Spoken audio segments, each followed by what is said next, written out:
Hello అండి, అందరికీ నమస్కారం. Welcome back to our channel. ఈరోజు స్టోరీ హైదరాబాద్లోని ది గ్రాండ్ ప్యాలెస్ హోటల్ ఆ రాత్రి ఒక స్వర్గలోకంలా మెరిసిపోతోంది. విద్యుత్ దీపాల వెలుగులు, విదేశాల నుండి తెప్పించిన రంగురంగుల పూల అలంకరణ ఆ వేడుక వైభవాన్ని చాటుతున్నాయి. నగరంలోని ప్రముఖ బిజినెస్ మ్యాగ్నెట్స్, రాజకీయ నాయకులు, సెలబ్రిటీలు అందరూ అక్కడ గుమిగూడారు. అది కార్తిక్ గ్రూప్ ఆఫ్ ఇండస్ట్రీస్ అధినేత కార్తీక్ నిశ్చితార్థపు వేడుక. ఇటాలియన్ డిజైనర్ సూట్ వేసుకొని, చేతిలో వైన్ గ్లాస్ పట్టుకొని, ముఖంలో గర్వంతో కూడిన నవ్వుతో వస్తున్న అతిథులను పలకరిస్తున్నాడు కార్తీక్. అతని వయసు 30 ఏళ్ళుంటుంది. చిన్నప్పుడే తల్లిదండ్రులను ఒక రోడ్డు ప్రమాదంలో కోల్పోయిన కార్తీక్ తన చెల్లెలి మహతి అంటే ప్రాణం.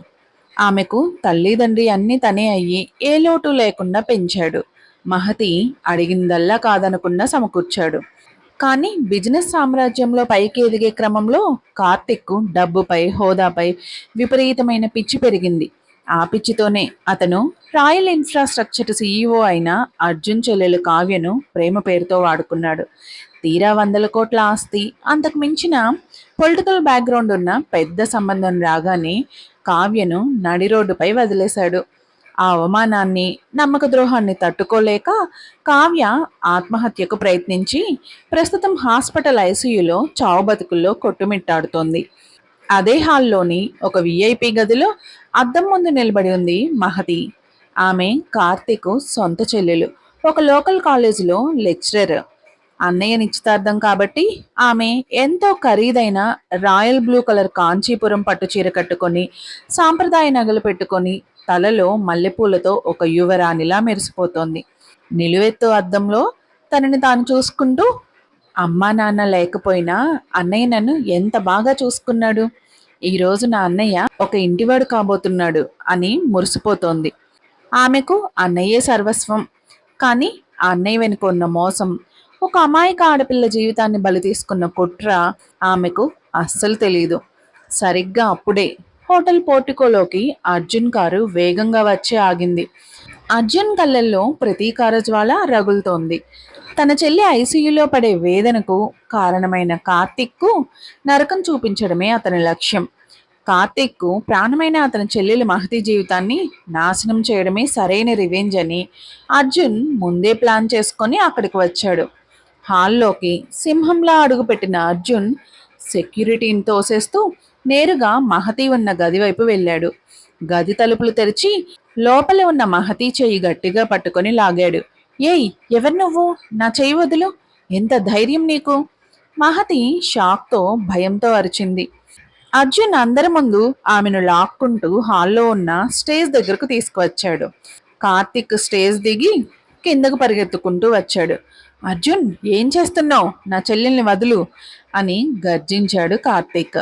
అర్జున్ మహతిని తన వైపు గట్టిగా లాక్కొని ఒక జేబులో నుంచి తాళి తీసి కార్తిక్ కళ్ళల్లోకి చూస్తూ కోపంతో రగిలిపోతూ అరిచాడు. కార్తిక్, నా చెల్లెలు కావ్య జీవితాన్ని ఎలా నాశనం చేశావో మర్చిపోయావా? నీ డబ్బు పిచ్చి కోసం నా చెల్లి మనసును మొక్కలు చేసి హాస్పిటల్ పాలు చేశావు. నువ్వు చేసిన తప్పుకి శిక్ష ఇదిగో, నీ ప్రాణమైన నీ చెల్లెలు మహతి అనుభవిస్తోంది. నువ్వు నా చెల్లి మెడలో 3 ముళ్ళు వేస్తావని మోసం చేశావు. ఇప్పుడు నేను నీ చెల్లి మెడలో బలవంతంగా తాళి కడుతున్నాను. ఆ మాట వినగానే కార్తిక్ గుండె ఆగినంత పనైంది. గర్వంతో రగిలే అతని అహం ఒక్కసారిగా కరిగిపోయింది. అర్జున్ నిజంగానే మహతి మెడలో తాళి కట్టబోతుండడం చూసి కార్తిక్ 100 మంది బిజినెస్ ప్రముఖులు, పెళ్లికూతురు కుటుంబం చూస్తుండగానే పరుగున వచ్చి అర్జున్ కాళ్ళ మీద పడిపోయాడు. అతని బ్రాండెడ్ సూటు మట్టిలో పడుతున్నా పట్టించుకోకుండా చేతులు జోడించి ఏడవడం ప్రారంభించాడు. అర్జున్, ప్లీజ్ అర్జున్, నీ కాళ్ళు పట్టుకుంటాను. నా తప్పుకి నా చెల్లెల్ని బలి చేయకు. నా డబ్బు పిచ్చి కళ్ళు కప్పేయడంతో కావ్యకు అన్యాయం చేశాను. అది నా తప్పు. కావాలంటే నన్ను చంపేయి. నన్ను ఇప్పుడే అందరి ముందు ముక్కలు ముక్కలుగా నరికే, కానీ నా మహతి జోలికి వెళ్ళకు. దానికి ఏ పాపం తెలియదు అర్జున్. దానికి లోకం తెలియదు.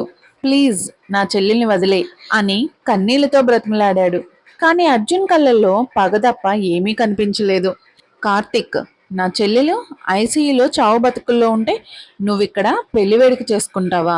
నువ్వు అనుభవించాల్సిన నరకం ఇదిగో ఈ మహతి రూపంలో నీకు ప్రతిరోజు కనిపిస్తుంది అంటూ అర్జున్ ఏమాత్రం దయ లేకుండా మహతి ఏడుస్తున్నా విలువెల్లాడుతున్నా వినకుండా అందరి ముందే ఆమె మెడలో బలవంతంగా 3 ముళ్ళు వేశాడు.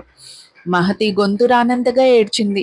అర్జున్ మహతి చేయి పట్టుకొని ఈడ్చుకుంటూ కారు వైపు నడిచాడు. రాయల్ విల్లాకు రాగానే అర్జున్ మహతిని హాల్లోకి విసిరేసినట్లుగా తోశాడు. మహతి కింద పడిపోయింది. ఆమె చేతి గాజులు పగిలి రక్తం వచ్చింది. అప్పటికే అక్కడ అర్జున్ తల్లి రాజేశ్వరి, తండ్రి రఘురాం కూర్చొని ఉన్నారు. నిశ్చితార్థం ఫంక్షన్ నుండి అర్జున్ ఒక అమ్మాయిని బలవంతంగా తాళి కట్టి ఈడ్చుకురావడం చూసి రఘురాం గారు షాక్ అయ్యారు. కోపంతో ఊగిపోతూ అర్జున్ ముందుకు వచ్చి గట్టిగా అతని చెంప పగలగొట్టారు. నువ్వు నా కొడుకువేనా అర్జున్? అసలు ఏం చేస్తున్నావు? కార్తిక్ తప్పు చేస్తే వాడిని పోలీసులకు అప్పగించాలి, కోర్టులో నిలబెట్టాలి. అంతేకాని ఏ పాపం తెలియని ఒక అమాయకపు అమ్మాయిని అందరి ముందు బలవంతంగా తాలికట్టి తీసుకువస్తావా? నీకు ఆ రాక్షసుడు కార్తిక్కి తేడా ఏముంది? మర్యాదగా ఈమెను వదిలే. రఘురాం గారు గద్దించారు. అర్జున్ తన చెంపని తడుముకుంటూ కళ్ళల్లో రగిలిపోతున్న ప్రతీకారంతో, నాన్న, ఆ కార్తిక్ వల్ల కావ్య హాస్పిటల్లో వెంటిలేటర్ మీద ఉంది. వాడు అందరినీ మోసం చేశాడు. వాడు ఏడవాలంటే వాడి చెల్లెలు నరకం అనుభవించాల్సిందే. నా చెల్లి పడే బాధకు సమాధానం ఈ కార్తిక్ కుటుంబం చెప్పాల్సిందే. నేనేమెను వదలను, నన్నెవ్వరూ అడ్డుకోవద్దు అని తెగేసి చెప్పాడు. తల్లిదండ్రుల మాటలను అస్సలు లెక్క చేయకుండా కింద పడి ఏడుస్తున్న మహతి చేపట్టుకొని పై అంతస్తులో ఉన్న తన బెడ్రూమ్లోకి లాక్కెళ్ళి తలుపులు గట్టిగా లాక్ చేశాడు.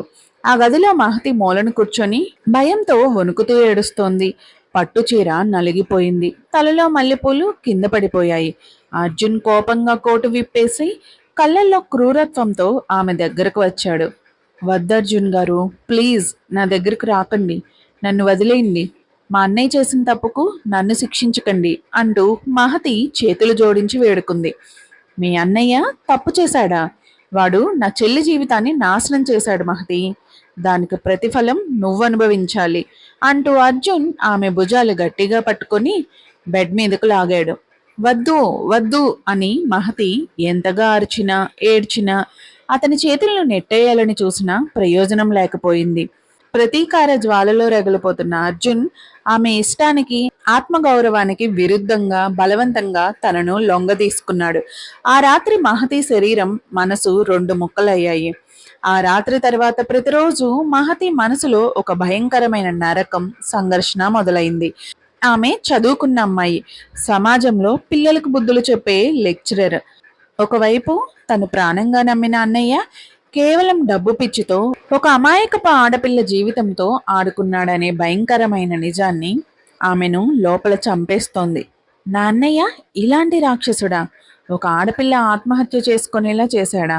ఆ పాపంలో నాకు భాగం ఉందా అని తలుచుకుంటేనే ఆమెకు సొంత అన్నయ్యపై అసహ్యం వేస్తోంది. కానీ ఇంకోవైపు అన్నయ్య చేసిన తప్పుకి ఏ పాపమూ తెలియని తను ప్రతిరోజు రాత్రి ఈ గదిలో నలిగిపోవాల్సి వస్తుంది. ఇటు అన్నయ్య పట్ల ద్వేషం, అటు తనపై జరుగుతున్న అన్యాయం, ఈ రెండిటి మధ్య మహతి మనసు పిండైపోయింది. అర్జున్ కోపం రోజు రోజుకి పెరిగేదే కానీ తగ్గేది కాదు. ఆఫీస్ నుండి రావడం, కావ్య గుర్తొచ్చినప్పుడల్లా కంట్రోల్ తప్పడం, మహతికి ఏమాత్రం ఇష్టం లేకపోయినా, ఆమె శరీరం సహకరించకపోయినా, ఏడుస్తున్నా సరే కేవలం కార్తిక్ పై ఉన్న పగ తీర్చుకోవడానికి ఆమెను ప్రతిరోజు బలవంతంగా లొంగ తీసుకునేవాడు. మహతి ఆ గదిలో బ్రతుకున్న శవంలా మారిపోయింది. రోజులు గడుస్తున్నా మహతి ఆ ఇంట్లో ఎవరికీ భారం కాకూడదని తన బాధను లోపలే దాచుకుంది. ఒకరోజు అర్జున్ తల్లి రాజేశ్వరి గారికి పక్షవాతం వచ్చింది. ఆమె బెడ్ మీద నుండి లేవలేని స్థితిలోకి వెళ్లారు. ఇంట్లో ఆమెను చూసుకోవడానికి ఎంతో నమ్మకమైన సేవకులు కావాల్సిన సమయం అది. వంట మనిషి కూడా సరిగ్గా చూసుకోకపోతుంటే మహతి తానే స్వయంగా ముందుకొచ్చింది. తన గుండెల్లో ఉన్న నరకాన్ని, గాయాలను పక్కన పెట్టి రాజేశ్వరి గారికి ఒక సొంత కూతురి కంటే ఎక్కువగా సేవ చేయడం ప్రారంభించింది. సమయానికి మందులు ఇవ్వడం, స్నానం చేయించడం, ఆమెకు నచ్చిన వంటకాలు చేసి తినిపించడం, రాత్రులు నిద్రపట్టే వరకు ఆమె తలనిమరడం, ఇలా ప్రతిదీ ఎంతో ప్రేమగా చూసుకునేది. రాజేశ్వరి గారు మహతి మంచితనాన్ని చూసి కన్నీళ్లు పెట్టుకుంటూ, నా కొడుకు దేవతలాంటి నీకు అన్యాయం చేస్తున్నాడు. నేను వాడిని సరిగ్గా పెంచలేకపోయాను. అందుకేనేమో ఆ భగవంతుడు నాకు ఈ శిక్ష వేశాడు అని లోపల కుమిలిపోయేవారు. ఒకరోజు రాత్రి అర్జున్ ఆఫీస్ నుండి బాగా ఆలస్యంగా వచ్చాడు. తన రూంలోకి వెళ్లకుండా మెల్లగా రాజేశ్వరి గారి రూం వైపు వెళ్ళాడు. అక్కడ బెడ్రూమ్లో రాజేశ్వరి గారి కాళ్ళు ఒత్తుతూ అలసిపోయిన కళ్ళతోని మెల్లగా జోలపాట పాడుతూ నిద్రపుచ్చుతున్న మహతిని చూశాడు. ఆమె కళ్ళల్లో అలసట ఉంది, వేదన ఉంది. కానీ ఆ సేవలో ఏమాత్రం నటన లేదు. చాలా స్వచ్ఛంగా ఉంది. అది చూసి అర్జున్ మనసులో మొదటిసారిగా ఒక ప్రశ్న, తీవ్రమైన అంతర్మదనం మొదలైంది. నేను చేస్తున్నది తప్ప? ఏ పాపమో తెలియని ఇలాంటి అమ్మాయిని నేను ప్రతిరోజు రాత్రి గదిలో మృగంలా వేధిస్తున్నానా? ఈమె ఏం తప్పు చేసింది అని ఆలోచించాడు. కానీ వెంటనే అతని ఫోన్ మోగింది. హాస్పిటల్ నుండి డాక్టర్ కాల్ చేసి కావ్య పరిస్థితి ఇంకా క్రిటికల్గానే ఉంది అర్జున్ అని చెప్పాడు. అంతే, అర్జున్ కళ్ళల్లో జాలి మాయమై మళ్ళీ క్రూరత్వం వచ్చింది. లేదు, నా చెల్లి కావ్య ఎంత అమాయకురాలు. తను ప్రతిరోజు హాస్పిటల్లో నరకం అనుభవిస్తోంది. కార్తీక్ డబ్బు పిచ్చికి నా చెల్లి బలైంది. వాడు చేసిన తప్పుకి వాడి చెల్లి కూడా నరకం చూడాల్సిందే అని తన మనసులోని జాలిని బలవంతంగా అణిచివేసుకొని మళ్ళీ పగని ఆయుధంగా మార్చుకున్నాడు. కొంతకాలానికి మహతి చేసిన సేవలకి రాజేశ్వరి గారు పూర్తిగా కోలుకున్నారు. ఆమె మునుపటిలాగే తిరగగలుగుతున్నారు. ఆ విషయంలో రఘురాం గారు కూడా ఆనందించారు. ఆ దంపతులిద్దరికీ ఇలాంటి కోడలు దొరికినందుకు సంతోషపడాలో, వాళ్ళ కొడుకు చేతిలో మహతి పడుతున్న నరకానికి బాధపడాలో అర్థం కాని పరిస్థితుల్లో ఉన్నారు. అర్జున్ చేస్తున్న పనికి వాళ్ళు నరకం అనుభవిస్తూ వాళ్ళ పెంపకాన్నే నిందించుకుంటూ తమ చేతకానితనానికి బాధపడుతూ ఏమీ చేయలేని స్థితిలో ఉన్నారు. కొన్ని వారాల తర్వాత ఒక రాత్రి బయట విపరీతంగా వర్షం పడుతోంది. పెద్ద తుఫాన్ వల్ల సిటీ అంతా పవర్ కట్ అయింది. రాయల్ విల్లాలో కూడా కరెంటు పోయింది. గదంతా చీకటిగా ఉంది. కేవలం కిటికీ నుండి వచ్చే మెరుపుల వెలుతురు మాత్రమే ఉంది. మహతి బెడ్ మీద ఒక పక్కన ముడుచుకొని మోకాళ్ళల్లో తలదాచుకొని కూర్చొని ఉంది. అర్జున్ ఆఫీస్ నుండి వచ్చాడు. ఆ రోజు అతని కళ్ళల్లో విపరీతమైన అలసట, మనోవేదన ఉన్నాయి. కావ్య స్పృహలోకి రావడం లేదనే వార్త అతన్ని పిండేస్తోంది. అతను కోపంతో బాధతో రూంలోకి వచ్చి మహతి వైపు నడిచాడు.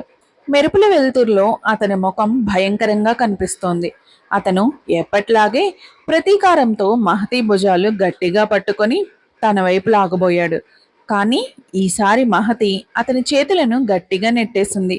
ఆమె కళ్ళల్లో ఎప్పుడూ ఉండే భయం స్థానంలో ఒక లోతైన నిశ్శబ్దం, స్పష్టత కనిపించాయి. ఆగండి అర్జున్ గారు, అంది మహతి చాలా గంభీరంగా, స్థిరంగా. ఏంటి, నన్నాపుతున్నావా? నీకెంత ధైర్యం మహతి? మీ అన్నయ్య చేసిన తప్పుకు నువ్వు... అర్జున్ కోపంతో అరవబోయాడు. అవును, ఆపుతున్నాను. ప్రతిరోజు నా ఇష్టంతో సంబంధం లేకుండా నా శరీరాన్ని వాడుకుంటున్నారు కదా. మీ పగ చల్లారిందా? మీ చెల్లెలి బాధ తగ్గిందా? లేదు అంటూ మహతి నేరుగా అతని కళ్ళల్లోకి చూసింది. ఎందుకో తెలుసా, మీ మనసుతో మీరు ప్రతిరోజు యుద్ధం చేస్తున్నారు. నాపై పగ చూపించాలని మీరు నన్ను బలవంతం చేస్తున్న ప్రతిసారి నా కళ్ళల్లోని అమాయకత్వం చూసి మీ మనసు లోపల చచ్చిపోతోంది. నన్ను తాకుతున్నప్పుడు మీ చేతులు వణుకుతున్నాయి. మీ శ్వాసలో పగ కంటే ఎక్కువ వేదన కనిపిస్తోంది. మీ చెల్లెలపై ఉన్న ప్రేమే మిమ్మల్ని ఇలా రాక్షసుడిగా మార్చింది. నన్నెంత హింసించినా మీ లోపల ఉన్న మంచి మనిషి మిమ్మల్ని బ్రతకనివ్వడు అర్జున్ గారు. నన్ను కాదు, మిమ్మల్ని మీరే శిక్షించుకుంటున్నారు అంది. ఆ మాటలు అర్జున్ గుండెల్లో ఈటెల్లా గుచ్చుకున్నాయి. ఆమె అన్నది 100% నిజం. ప్రతి రాత్రి ఆమెను బలవంతంగా లొంగదీసుకుంటున్నప్పుడు ఆమె కన్నీళ్లు, ఆమె పవిత్రత చూసి అతని మనసు లోపల రక్తం ఓడుతోంది. కానీ అతని అహం పగ అతన్ని కంట్రోల్ తప్పేలా చేస్తున్నాయి. అర్జున్ ఒక్కసారిగా వెనక్కి తగ్గి గోడకు తన చేత్తో గట్టిగా గుద్దాడు. అతని చేతి కనుపుల నుండి రక్తం కారింది. లేదు, నేను నిన్ను ప్రేమించకూడదు. నువ్వు కార్తీక్ చెల్లివి. నేను నీపై జాలి చూపించకూడదు అంటూ తనలో తనే పోరాడుకుంటూ ఆ మానసిక వేదన తట్టుకోలేక రూమ్ నుండి బయటకు వేగంగా వెళ్ళిపోయాడు. ఆ రాత్రి ఇద్దరి మనసుల్లో ఒక భయంకరమైన నిశ్శబ్ద యుద్ధం జరిగింది. ఆ తర్వాత అర్జున్ ఆమెను బలవంతం చేయడం ఆపేశాడు. కానీ దూరం పెట్టడం ప్రారంభించాడు. ఆ సంఘటన జరిగిన కొన్ని రోజులకే మహతికి కళ్ళు తిరగడంతో రాజేశ్వరి గారు కంగారుగా డాక్టర్ని పిలిపించారు. పరీక్షలు చేసిన డాక్టర్ మహతి గర్భవతి అని చెప్పారు. ఆ వార్త వినగానే మహతి శూన్యంలోకి చూస్తూ ఉండిపోయింది. ఇష్టం లేని బంధానికి, ప్రతి రాత్రి తను అనుభవించిన నరకానికి గుర్తుగా తన కడుపున ఒక ప్రాణం పెరుగుతుందని తెలిసి ఆమె లోపల నలిగిపోయింది. ఈ బిడ్డకు నేను ఏం సమాధానం చెప్పాలి? ప్రతీకారానికి పుట్టిన బిడ్డ అని చెప్పాలా అని ఏడ్చింది. మరోవైపు నిశ్చితార్థం ఫంక్షన్లో కార్తీక్ అందరి ముందు అర్జున్ కాళ్ళ మీద పడడం, అర్జున్ మహతిని బలవంతంగా తీసుకెళ్లిపోవడం లాంటి సంఘటనలతో కార్తీక్ పెళ్లి పూర్తిగా క్యాన్సిల్ అయిపోయింది. ఆ అమ్మాయి తరపు వాళ్ళు, సొసైటీలో ఉన్న వాళ్ళు కార్తీక్ క్యారెక్టర్ గురించి చాలా అసహ్యంగా మాట్లాడారు. బిజినెస్ సర్కిల్లో అందరూ కార్తీక్ని ఒక మోసగాడిలా, చెల్లెలి జీవితాన్ని బలిపెట్టిన వాళ్ళ హీనంగా చూడడం మొదలుపెట్టారు. దానికి తోడు అర్జున్ లీగల్గా, ఫైనాన్షియల్గా వేసిన ప్లాన్ల వల్ల కార్తిక్ బిజినెస్ పూర్తిగా మునిగిపోయింది. ఆస్తులన్నీ పోయి రోడ్డును పడ్డాడు. ఒకప్పుడు లగ్జరీ కార్లలో తిరిగిన కార్తిక్ ఇప్పుడు నడి రోడ్డుపై నిలబడ్డాడు. సమాజం ముమ్మేస్తుంటే తలదించుకొని డబ్బు పిచ్చితో తను ఎంత పెద్ద తప్పు చేశానో, తన ప్రాణమైన చెల్లెలి జీవితాన్ని ఎలా నాశనం చేశానో అని కార్తిక్ ఘోరమైన పశ్చాత్తాపంలో మునిగిపోయాడు. అదే సమయంలో కావ్య హాస్పిటల్ నుండి కోలుకొని ఇంటికి వచ్చింది. ఇంట్లో జరుగుతున్న విషయాలు, మహతి గర్భవతి అయిన పరిస్థితి, ఆమె తన తల్లికి చేస్తున్న సేవలు చూసి కావ్య షాక్ అయ్యింది. వాళ్ళ అన్నయ్య ఇలా చేస్తాడని కావ్య అస్సలు ఊహించలేదు. తన అర్జున్ చేసిన పనిని అసలు జీర్ణించుకోలేకపోయింది.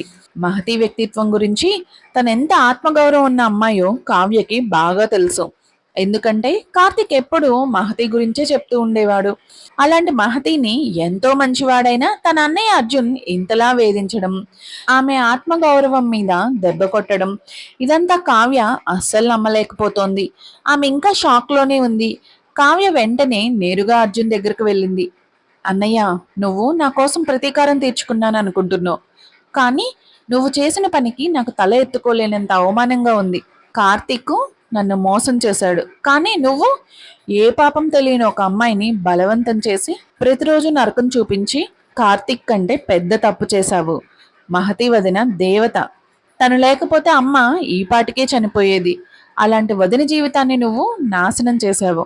వదిన నిన్ను ఎప్పటికీ క్షమించలేదు, నేను కూడా నిన్ను క్షమించలేను అని గట్టిగా ఏడ్చేసింది కావ్య. చెల్లెల నోట ఆ మాటలు వినగానే అర్జున్ అహం పూర్తిగా మొక్కలైపోయింది.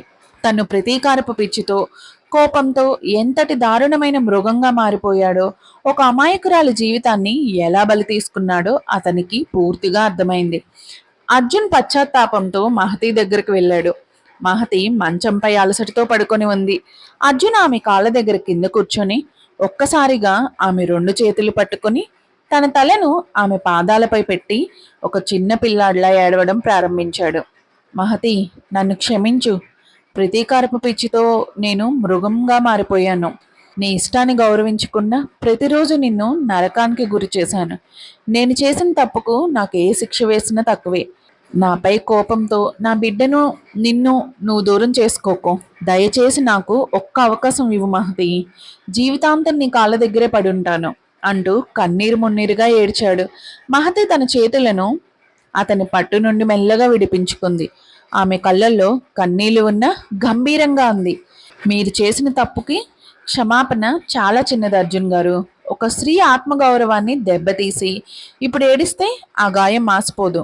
ప్రతి రాత్రి నేను పడిన నరకం నాకు గుర్తుంది, కానీ నా కడుపులో ఉన్న బిడ్డ కోసం నేను ఈ ఇంట్లోనే ఉంటాను. కానీ మీ భార్యగా మిమ్మల్ని మనస్ఫూర్తిగా అంగీకరించడానికి, ఆ గాయం మానడానికి నాకు చాలా సమయం పడుతోంది అంది ఎంతో హుందాగా. కొన్ని రోజుల తర్వాత కార్తీక్ పూర్తిగా కృంగిపోయి పోలీసులను తీసుకొని రాయల్ విల్లాకు వచ్చాడు.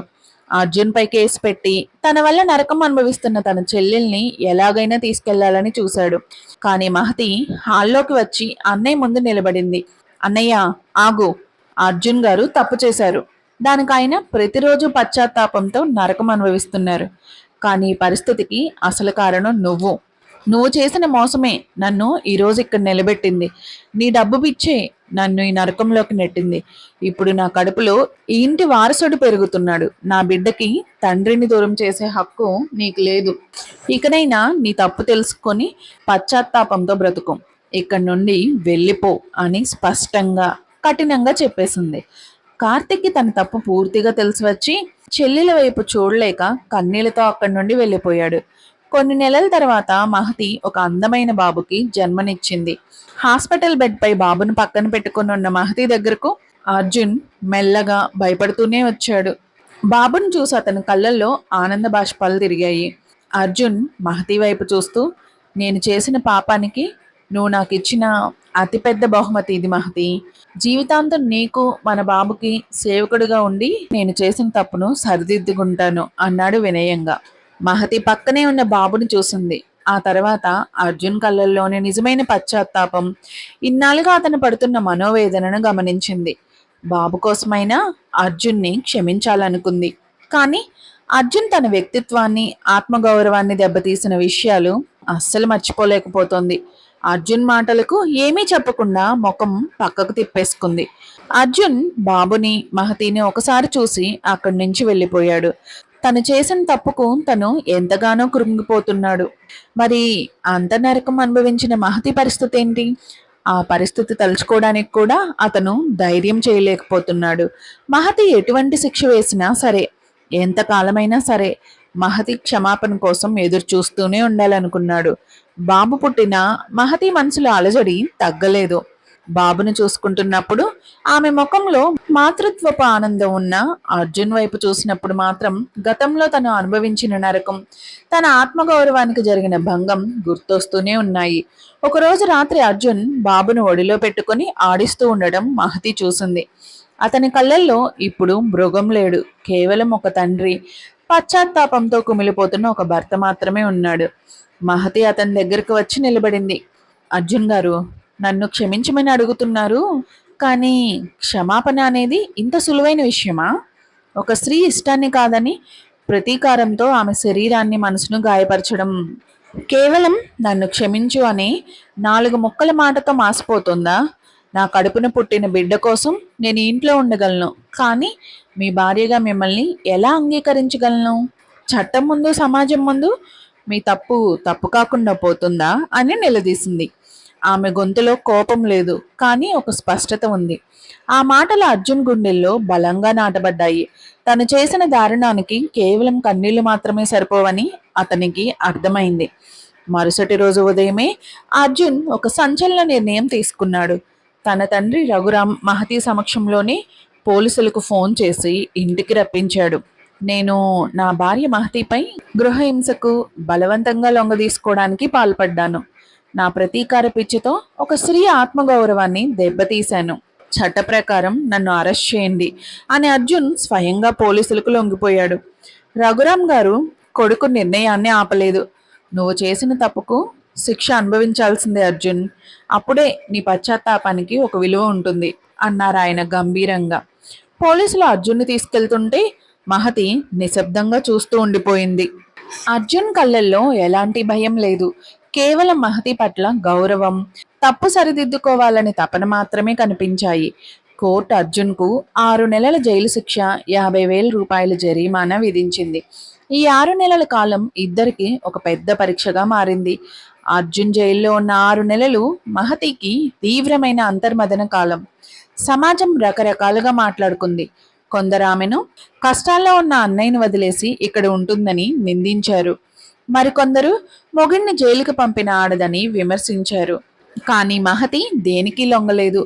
కాలేజీకి వెళ్తూ, బాబును చూసుకుంటూ అత్తమామల సేవలో గడిపింది. తన మనసులోని బాధను ఎవరికి చెప్పుకోవాలో తెలియక ఆమె తన డైరీలో ఇలా రాసుకుంది. నా అన్నయ్య చేసింది క్షమించరాని నేరం. అతని వల్ల కావ్య చావబోయింది. ఆ పగతో అర్జున్ నన్ను బలిపశువును చేశాడు. 2 పురుషుల ఆహాల మధ్య నలిగిపోయింది నేనే. కానీ అర్జున్ అందరిలా తన తప్పును సమర్థించుకోలేదు. చట్టానికి తల వంచాడు. జైలు గదిలో నరకం అనుభవిస్తున్నాడు. నా మనసులోని గాయం ఇంకా పచ్చిగానే ఉంది. కానీ అతనిలోని మార్పును నేను గుర్తించకపోతే నా చదువుకు, సంస్కారానికి అర్థం లేదు. నా బిడ్డకు ఒక నేరస్తుణ్ణి తండ్రిగా ఇవ్వడం కంటే తప్పు తెలుసుకుని మారిన ఒక ఉత్తమ మనిషిని తండ్రిగా ఇవ్వడమే సరైనది. 6 నెలల శిక్ష ముగించుకొని అర్జున్ ఇంటికి తిరిగి వచ్చాడు. అతను మునుపటి కంటే చాలా సన్నబడ్డాడు. ముఖంలో గర్వపు ఛాయలు పూర్తిగా మాయమైపోయాయి. విల్లాలోకి అడుగు పెడుతూనే అతను మహతి గది వైపు వెళ్లకుండా కింద హాల్లోనే ఒక చిన్న గదిలో ఉండడం ప్రారంభించాడు. మహతి అనుమతి లేనిది ఆమెను తాకడానికి కూడా అతనికి అర్హత లేదని భావించాడు. ఒక సాయంత్రం మహతి స్వయంగా బాబును తీసుకొని అర్జున్ ఉన్న గదికి వచ్చింది. బాబును అర్జున్ చేతుల్లో పెడుతూ, మీరు చట్టపరంగా శిక్ష అనుభవించారు అర్జున్. ఒక మనిషి తన తప్పును ఒప్పుకోవడమే గొప్ప విషయం. అలాంటిది దానికి శిక్షను ఆనందంగా స్వీకరించారు. నా మనసులోని గాయం పూర్తిగా మానడానికి ఇంకా సమయం పట్టవచ్చు, కానీ మీలోని మార్పును నేను గౌరవిస్తున్నాను. మన బాబు కోసం, మన భవిష్యత్తు కోసం మిమ్మల్ని నా భర్తగా అంగీకరించడానికి నేను సిద్ధపడుతున్నాను. ఇద్దరం కలిసి మన బంధాన్ని మళ్ళీ మొదటి నుండి నిర్మించుకుందాం అంది. అర్జున్ కళ్ళల్లో ఆనంద బాష్పాలు రాలాయి. మహతి చేతులను తన చేతుల్లోకి తీసుకొని, నీ నమ్మకాన్ని ఎప్పటికీ వమ్ము చేయను మహతి అని మాటిచ్చాడు. దూరం నుండి కావ్య, రఘురాం గారు, రాజేశ్వరి గారు ఆ సంతోషాన్ని చూసి ఆనందంతో కన్నీళ్లు పెట్టుకున్నారు. కటిక చీకటి తర్వాత ఒక అందమైన తెల్లవారుజాము వచ్చినట్లు వారి జీవితం ఆనందంగా మారింది. మహతి, అర్జున్లు తర్వాత నుంచి ఒకరినొకరు అర్థం చేసుకొని కొత్త జీవితాన్ని ప్రారంభించారు. రాయల్ విల్లాలో మళ్ళీ నవ్వులు విరిచాయి. కానీ ఆ ఇంట్లో పెద్దలుగా ఉన్న రాజేశ్వరి, రఘురాం గారుల మనసులో మాత్రం ఇంకా ఏదో వెలితి వేధిస్తూనే ఉంది. ఒకరోజు సాయంత్రం వారిద్దరూ హాల్లోకి వచ్చి సోఫాలో కూర్చొని ఉన్న అర్జున్, మహతిలను చూస్తూ, అర్జున్, మహతి, ఒకసారి ట్రెండమ్మా అని గంభీరంగా పిలిచారు రఘురాం గారు. ఇద్దరు వారి దగ్గరకు వచ్చి కూర్చున్నారు. రాజేశ్వరి గారు మహతి చేతిని తన చేతిలోకి తీసుకోగా రఘురాం గారు అర్జున్ వైపు చాలా సీరియస్గా చూస్తూ అన్నారు, అర్జున్, ఈరోజు నువ్వు మహతి కలిసి సంతోషంగా ఉన్నారు. మీ ఇద్దరి మధ్య పగ కరిగిపోయింది. కానీ నా కూతురు కావ్య జీవితం ఇంకా శూన్యంగానే ఉంది కదరా. కార్తీక్ డబ్బు పిచ్చితో తప్పు చేశాడు. కానీ వాడు కూడా అందరిలో అవమానాలు పడి ఆస్తులన్నీ కోల్పోయి నరకం అనుభవిస్తున్నాడు. రాజేశ్వరి గారు అందుకుంటూ, అవునురా, ఆ రోజు వాడు చేసిన తప్పు కంటే నువ్వు ప్రతీకారంతో మహతికి చేసిన తప్పు ఏమీ తక్కువ కాదు. నువ్వు మారినప్పుడు కార్తీక్ మారే అవకాశం ఇవ్వాలి కదా అన్నారు. రఘురాం గారు ముందుకు వంగి అర్జున్ భుజంపై చేయి వేసి, అర్జున్, ఆ రోజు కార్తీక్ తప్పు చేసినప్పుడు ఒక తండ్రిగా నా రక్తం మరిగింది. కానీ నువ్వు చేసిన పనికి నా తల వంగిపోయింది. ఇప్పుడు కార్తీక్ తన తప్పు తెలుసుకొని సర్వస్వం కోల్పోయి నడి రోడ్డుపై ఉన్నాడు. ఒక తండ్రిగా నేను చెప్తున్నాను, ఇప్పుడైనా నా మాట విను. ఒక మనిషిని తప్పు చేసినప్పుడు తొక్కేయడం కాదు, వాడు పశ్చాత్తాపడుతున్నప్పుడు చేయి అందించి లేపడమే నిజమైన సంస్కారం. నేను మీ అమ్మ కలిసి కార్తీక్ దగ్గరికి వెళ్తున్నాము. వాడిలో నిజమైన మార్పు ఉంటే ఈ రెండు కుటుంబాల పగను నేనే నా చేతులతో సమాధి చేస్తాను అని ఖచ్చితంగా చెప్పారు. ఆ మాటలకు అర్జున్ కళ్ళల్లో నీళ్లతో తలదించుకున్నాడు. మహతికి కళ్ళల్లో కృతజ్ఞతో కూడిన కన్నీళ్లు తిరిగాయి. మామయ్య గారు, అన్నయ్యను మీరే రక్షించాలి అంది మహతి చేతులు జోడించి. హైదరాబాద్ శివార్లోని ఒక చిన్న సింగిల్ రూమ్ ఇంట్లో కార్తిక్ ఉంటున్నాడు. ఒకప్పుడు 100 కోట్ల బిజినెస్ సామ్రాజ్యాన్ని ఏలిన అతను ఇప్పుడు ఒక సాదాసీదా ప్రైవేట్ కంపెనీలో చిన్న ఉద్యోగం చేస్తూ వచ్చిన కొద్దిపాటి జీతంతో బ్రతుకుతున్నాడు. అతని ముఖంలో పూర్వపు గర్వం లేదు. కేవలం ఒక రకమైన శూన్యం, పశ్చాత్తాపం మాత్రమే ఉన్నాయి. టేబుల్ మీద ఉన్న కావ్య ఫోటో వైపు చూస్తూ కన్నీళ్లు పెట్టుకోవడం అతనికి అలవాటైపోయింది. సరిగ్గా అప్పుడే రఘురాం గారు, రాజేశ్వరి గారు కార్తీక్ ఉంటున్న ఇంటి ముందుకు వచ్చారు. వారితో పాటు మహతి, అర్జున్ కూడా ఉన్నారు. కానీ వాళ్ళు కారులోనే ఆగారు. రఘురాం గారు, రాజేశ్వరి గారు మాత్రమే నెమ్మదిగా నడుచుకుంటూ లోపలికి వెళ్లారు. తలుపు తెరిచి ఉన్న గదిలోకి వెళ్లిన వారు కింద కూర్చొని ఏడుస్తున్న కార్తీక్ ను చూశారు. కార్తీక్ అని గంభీరంగా పిలిచారు రఘురాం గారు. ఆ వాయిస్ విని కార్తీక్ ఉలిక్కిపడి లేచాడు. ఎదురుగా కావ్య తల్లిదండ్రులైన రఘురాం గారు, రాజేశ్వరి గారిని చూడగానే అతని కాళ్ళు వణికాయి. వెంటనే పరుగున వచ్చి వారిద్దరి కాళ్ళ మీద పడిపోయాడు. సార్, అమ్మా, నన్ను క్షమించండి. మీ కూతురు కావ్య జీవితాన్ని నాశనం చేసిన పాపిని నేను.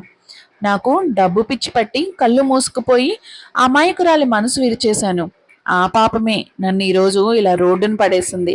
నా చెల్లెలి మహతిని కూడా నరకంలోకి నెట్టింది. నన్ను క్షమించమని అడిగే అర్హత కూడా నాకు లేదు. నాలాంటి ద్రోహికి నరకంలో కూడా చోటు ఉండదు సార్ అంటూ ఏడ్చాడు కార్తిక్. రఘురాం గారు కార్తిక్ను కఠినంగానే చూశారు.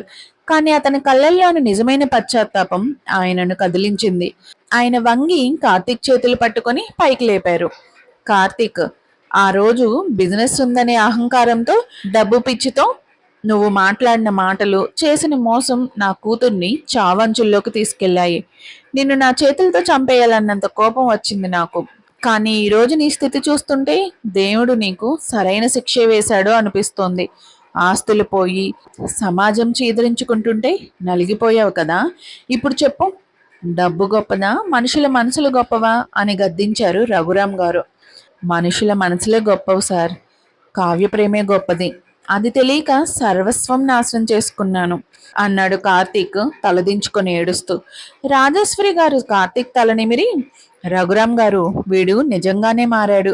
తన తప్పు తెలుసుకొని ప్రతి క్షణం చేస్తున్నాడు అన్నారు. రఘురాం గారు కార్తీక్ భుజం తట్టి, కార్తీక్, నువ్వు మారకపోతే నేను ఈ పాటికి జైల్లో పెట్టించేవాణ్ణి. కానీ నీలో పశ్చాత్తాపం కనిపిస్తోంది.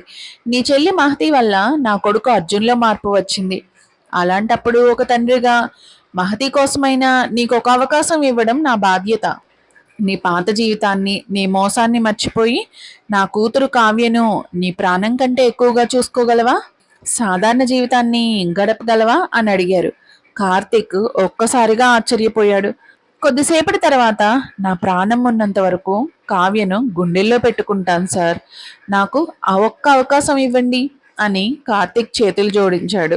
సరే పద, ఇంటికి వెళ్దాం అంటూ రఘురాం గారు, రాజేశ్వరి గారు కార్తీక్ను తీసుకొని కారు దగ్గరకు వచ్చారు.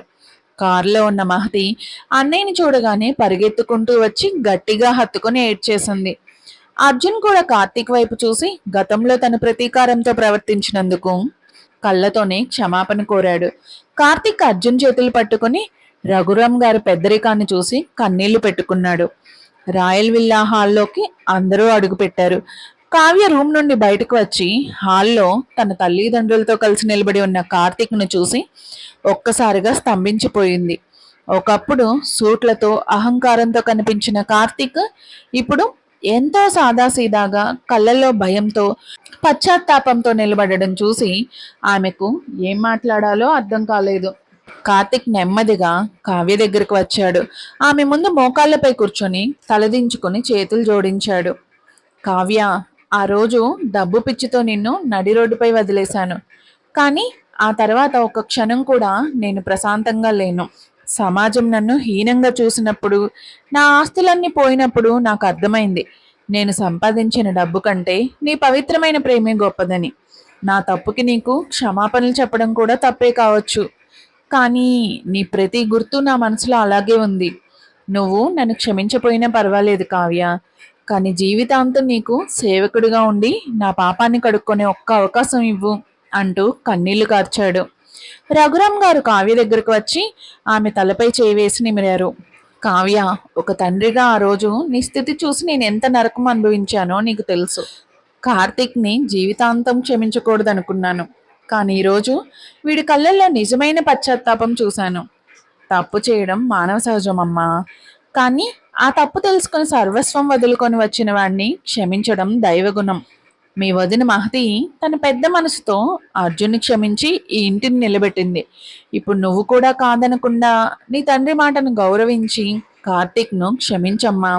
మీ ఇద్దరి జీవితాలకు నేనే పెద్ద దిక్కుగా ఉంటాను అని ఎంతో ఎమోషనల్గా చెప్పారు. రాజేశ్వరి గారు కూడా కావ్యని హత్తుకొని, మీ నాన్నగారు చెప్పింది వినమ్మా, వీడిని క్షమించు, ఒక్క అవకాశం ఇవ్వు, నీ జీవితానికి ఒక కొత్త అర్థాన్ని ఇవ్వు అన్నారు. కావ్య మహతి వైపు చూసింది. మహతి కళ్ళల్లో అన్నయ్య కోసం అభ్యర్థన కనిపించింది. తన తండ్రి రఘురాం గారే ఇంత పెద్ద మనసుతో కార్తీక్ను క్షమించినప్పుడు తను ఇంకా పగను ఉంచుకోకూడదు అని కావ్య అనుకుంది. కావ్య నెమ్మదిగా కిందకు వంగి కార్తీక్ చేతులను పట్టుకొని అతన్ని పైకి లేపింది. కార్తీక్, నువ్వు నన్ను మోసం చేసినప్పుడు నేను చనిపోవాలనుకున్నాను. కానీ ఈరోజు నా తండ్రి మాటల్లో నిజం, మీ కళ్ళల్లో కనిపిస్తున్న ఈ పశ్చాత్తాపం నన్ను కదిలించాయి. కానీ నిన్ను నేను మనస్ఫూర్తిగా క్షమించలేను. నాకు కొంత టైం కావాలి. ఎందుకంటే నీ చేతిలో నేను ఒకసారి దారుణంగా మోసపోయాను. నీ గురించి నాకు బాగా తెలుసు. నువ్వు ఒక మేకవన్నె పులివి. నీ మొసలి కన్నీళ్లు చూసి నేను మళ్ళీ మోసపోలేను అంది కావ్య కళ్ళల్లో నీళ్లతో. తన తల్లి తండ్రి దగ్గరికి వెళ్ళి, నాన్న, అమ్మా, నన్ను క్షమించండి. మీ మాటను పూర్తిగా కాదనడం లేదు. నాకు కొంచెం టైం ఇవ్వండి. కార్తీక్ గురించి నాకు తెలిసినంతగా మీకెవ్వరికీ తెలీదు. నేను అతని చేతిలో ఒకసారి దారుణంగా మోసపోయి చావు అంచుల వరకు వెళ్ళాను. మళ్ళీ నా జీవితాన్ని గుడ్డిగా అతని చేతిలో అంత త్వరగా పెట్టలేను. మహతి దగ్గరికి వెళ్ళి చేతులు పట్టుకొని, వదినా, ఒక అన్నయ్య తప్పు చేస్తే చెల్లెలిగా ఆ బాధ ఎలా ఉంటుందో నాకు బాగా తెలుసు వదినా. ఆ బాధ నేను కూడా అనుభవించాను. నువ్వు ఆ బాధతో పాటు మా అన్నయ్య చూపించిన నరకం కూడా అనుభవించావు. నాలాగా తప్పుడు నిర్ణయం తీసుకోకుండా ఎంతో ఓపికగా, సహనంగా ఈ ఇంటిని నిలబెట్టావు. నిన్ను చూశాక నాకు నీలాగా ధైర్యంగా ఉండాలని ఉంది. అందుకే నీలాగే నేను కూడా కార్తిక్కి ఒక ఛాన్స్ ఇచ్చి చూడాలని ఉంది. కానీ అన్నీ మర్చిపోయి అంత త్వరగా క్షమించలేను. కొంచెం టైం పడుతుంది. నువ్వు అర్థం చేసుకుంటావని అనుకుంటున్నాను అని అక్కడి నుంచి ఏడుస్తూ తన రూంలోకి వెళ్ళిపోయింది. హాల్లోని వారందరూ కావ్య బాధపడడం చూసి కళ్ళల్లో నీళ్లతో అలా చూస్తూ ఉండిపోయారు. నేను కావ్య మనసుని ఎంతలా విరిచేశానో. తను ఇప్పటికీ నరకం అనుభవిస్తూనే ఉంది. నా తప్పుకు ప్రాయశ్చిత్తం లేదు అని కార్తీక్ తనని తాను నిందించుకుంటూ తన చేతిని గోడకు బలంగా కొట్టుకున్నాడు. మహతి వెంటనే తన అన్నయ్య దగ్గరకు వెళ్ళి, అన్నయ్య, తను నిన్ను ఎప్పటికీ క్షమించను అనలేదు. నేను ఒకసారి దారుణంగా మోసపోయాను. మళ్ళీ అంత త్వరగా ఎలా నమ్ముతాను? నాకు కొంచెం టైం కావాలి అంది. నువ్వు నిజంగా మారితే ఆ మార్పు తనకు తెలిసే వరకు చూపించు. అది నీ జీవితకాలం పట్టినా సరే, నువ్వు చేసిన తప్పును నువ్వే సరిచేసుకో అని చెప్పింది. వెంటనే రఘురాం గారు అందుకొని, నువ్వు కావ్యలాగా మూర్ఖుడిలా నువ్వు గాయపరుచుకోకు. నువ్వు నిజంగా మారితే మహతి చెప్పినట్టు చేసి కావ్యని ప్రేమతో గెలుచుకో. మహతి ముఖం చూసి, నీకు నేను ఒక అవకాశం ఇస్తున్నాను. రేపు మా ఆఫీస్కి వచ్చి ఉద్యోగంలో చేరు అని చెప్పి రాజేశ్వరి గారు, రఘురాం గారు అక్కడి నుంచి వెళ్ళిపోయారు. అర్జున్ కార్తీక్ వైపు తీక్షణంగా చూస్తూ, కార్తీక్, ఆశతో, పగతో, ప్రతీకారంతో జీవితాలు నాశనం అవుతాయి. అవేవి శాశ్వతం కాదు. మనిషికి జీవితంలో రెండో అవకాశం రావడం అరుదు. నాకు వచ్చిన అవకాశాన్ని నేను ఉపయోగించుకొని మారాను. నువ్వు కూడా నీకు వచ్చిన ఈ అవకాశాన్ని వదులుకోవనే అనుకుంటున్నా అని చెప్పి అక్కడి నుండి వెళ్ళిపోయాడు. మహతి తన అన్నయ్యకు చెప్పాల్సిందంతా చెప్పేసింది. ఇక చెప్పడానికి తన దగ్గర ఏమీ లేదు. తను చేయగలిగింది కావ్య తన అన్నయ్యని క్షమించి వాళ్ళిద్దరూ సంతోషంగా ఉండే క్షణాల కోసం ఎదురు చూడడమే. రఘురాం గారు కార్తీక్ తన కంపెనీలో ఒక సాధారణ క్లర్క్ ఉద్యోగం ఇచ్చారు. ఒకప్పుడు 100 కోట్ల సామ్రాజ్యాన్ని ఏలిన కార్తీక్ ఏమాత్రం అహంకారం చూపించకుండా అందరితో కలిసి పనిచేయడం ప్రారంభించాడు. ప్రతిరోజు ఆఫీసులో కావ్యని చూసినా ఆమెకు దూరంగా ఉంటూ గౌరవంగా నమస్కరించేవాడు. ఒకరోజు ఆఫీస్ ఫైల్స్ ఇస్తూ కావ్య అడిగింది, కార్తీక్, ఒకప్పుడు లగ్జరీ కార్లు, అసిస్టెంట్లు లేనిదే అడుగు బయట పెట్టాను నువ్వు ఇప్పుడు ఈ చిన్న ఉద్యోగంలో ఎలా ఎమడగలుగుతున్నావు? ఇదంతా నన్ను నమ్మించడానికి చేస్తున్న నటన కదా అని అడిగింది. కార్తీక్ ప్రశాంతంగా నవ్వి, లేదు కావ్య, ఒకప్పుడు నా కళ్ళను డబ్బు పిచ్చి కమ్మేసింది. ఆ ఆస్తులు, హోదా పోయాకే నాకు అర్థమైంది నిజమైన ఆనందం లగ్జరీలో లేదు, మనం ప్రేమించే మనుషుల పక్కన ఉండడంలో ఉందని. నువ్వు నన్ను నమ్మకపోయినా పర్వాలేదు, కానీ నేను మారాననేది నిజం. నీకు దూరంగా ఉన్నా నీ కళ్ళ ముందే ఒక మంచి మనిషిగా బ్రతకాలని ఉంది అని చెప్పి వెళ్ళిపోయాడు. నెలలు గడుస్తున్నా కార్తీక్ ప్రవర్తనలో ఎలాంటి మార్పు రాలేదు. ఒకరోజు ఆఫీస్లో భారీగా షార్ట్ సర్క్యూట్ జరిగి మంటలు చెలరేగాయి. అందరూ ప్రాణాలు దక్కించుకోవడానికి బయటకు పరిగెత్తారు. కానీ కావ్య తన క్యాబిన్లో పొగ కారణంగా స్పృహ తప్పి పడిపోయింది. విషయం తెలిసిన కార్తీక్ తన ప్రాణాలను సైతం లెక్క చేయకుండా మంటల్లోకి దూకాడు. పొగతో నిండిపోయిన క్యాబిన్ నుండి కావ్యను భుజాలపై వేసుకొని సురక్షితంగా బయటకు తీసుకొచ్చాడు. ఆ క్రమంలో కార్తీక్ చేతులకు, వీపుకు తీవ్రమైన గాయాలయ్యాయి. హాస్పిటల్లో చేరిన కార్తీక్ బెడ్ పక్కన కావ్య కూర్చొని ఉంది. అతని గాయాలను చూస్తూ ఆమె కళ్ళల్లో కన్నీళ్లు తిరిగాయి. నా ప్రాణాలను కాపాడడానికి నీ ప్రాణాలను ఎందుకు పనంగా పెట్టావు కార్తీక్ అని అడిగింది కావ్య. కార్తీక్ నెమ్మదిగా కళ్ళు తెరిచి, ఆ రోజు నిన్ను నడి రోడ్డుపై వదిలేసినప్పుడే నా ప్రాణం పోయింది కావ్య. ఈ రోజు నిన్ను కాపాడుకోపోతే నేను బ్రతికినా చచ్చినట్లే. నీ జీవితాన్ని నాశనం చేసిన నేను నీ ప్రాణాన్ని కాపాడే అవకాశం దేవుడు నాకు ఇచ్చాడు, అంతే చాలు అన్నాడు బలహీనమైన వాయిస్తో. ఆ క్షణంలో కావ్య మనసులోని కోపం, పగ పూర్తిగా కరిగిపోయాయి. కార్తీక్‌లో ఉన్నది నటన కాదు, నిజమైన పశ్చాత్తాపం మరియు మార్పు అని ఆమెకు స్పష్టమైంది. అతని చేతిని గట్టిగా పట్టుకొని, కార్తీక్, మనమంతా మర్చిపోదాం. నువ్వు నా కోసం మారిన విధానం నన్ను గెలిపించింది. మనసు మారిన మనిషిని క్షమించకపోతే ప్రేమికురాలిగా నేను ఓడిపోయినట్లే. నిన్ను నేను మనస్ఫూర్తిగా క్షమిస్తున్నాను. మన ప్రేమను మళ్ళీ కొత్తగా మొదలు పెడదాం అంది. కొన్ని వారాల తర్వాత రాయల్ విల్లా పెళ్లి పందిరితో, బంధువులతో కలకల్లాడింది. ఈసారి ఎలాంటి బలవంతాలు లేవు, ప్రతీకారాలు లేవు. కేవలం పవిత్రమైన ప్రేమ, ఆనందం మాత్రమే ఉన్నాయి. రఘురాం గారు, రాజేశ్వరి గారు పెద్దలుగా ఉండి కార్తీక్ కావ్యల వివాహాన్ని ఎంతో వైభవంగా జరిపించారు. రఘురాం గారు స్వయంగా కన్యాదానం చేస్తూ కార్తీక్ చేతిలో కావ్య చేయి పెట్టారు. అదే ముహూర్తానికి గతంలో బలవంతంగా పెళ్లి చేసుకున్న అర్జున్ మహతీలు కూడా ఒకరికొకరు మనస్ఫూర్తిగా అంగీకరిస్తూ అందరి ఆశీర్వాదాల మధ్య మళ్ళీ పెళ్లి ప్రమాణాలు చేసుకున్నారు. స్టేజ్ మీద ఒకవైపు అర్జున్ మహతి తమ పసిబాబుతో మెరిసిపోతుంటే, ఇంకోవైపు కార్తీక్ కావ్యలు ఒకరి చేతులు ఒకరు పట్టుకొని కొత్త జీవితంలోకి అడుగుపెట్టారు.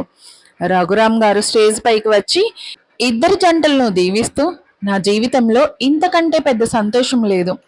పగ, ప్రతీకారం అనేవి జీవితాలను నాశనం చేస్తాయి. క్షమా, ప్రేమ అనేవి జీవితాలను నిలబెడతాయి అని నా పిల్లలు నిరూపించారు అన్నారు ఎంతో గర్వంగా. డబ్బు పిచ్చితో మొదలైన ఒక మోసం ప్రతీకారంగా మారిన ఒక నరకం, చివరకు మహతి మంచితనం, రాజేశ్వరి రఘురాం గారుల పెద్దరికం, అందరి పశ్చాత్తాపంతో ఒక అందమైన ప్రేమ కావ్యంగా ముగిసింది. రెండు కుటుంబాల మధ్య ఉన్న పగ శాశ్వతంగా సమాధి అయిపోయి ప్రేమ మాత్రమే మిగిలింది. వీడియో నచ్చితే లైక్ చేయండి, మీ ఫ్రెండ్స్తో షేర్ చేయండి. కొత్త వీడియోల కోసం సబ్స్క్రైబ్ చేసుకోవడం మర్చిపోకండి. మీకు ఏమనిపించిందో కామెంట్స్లో చెప్పండి. Thank you.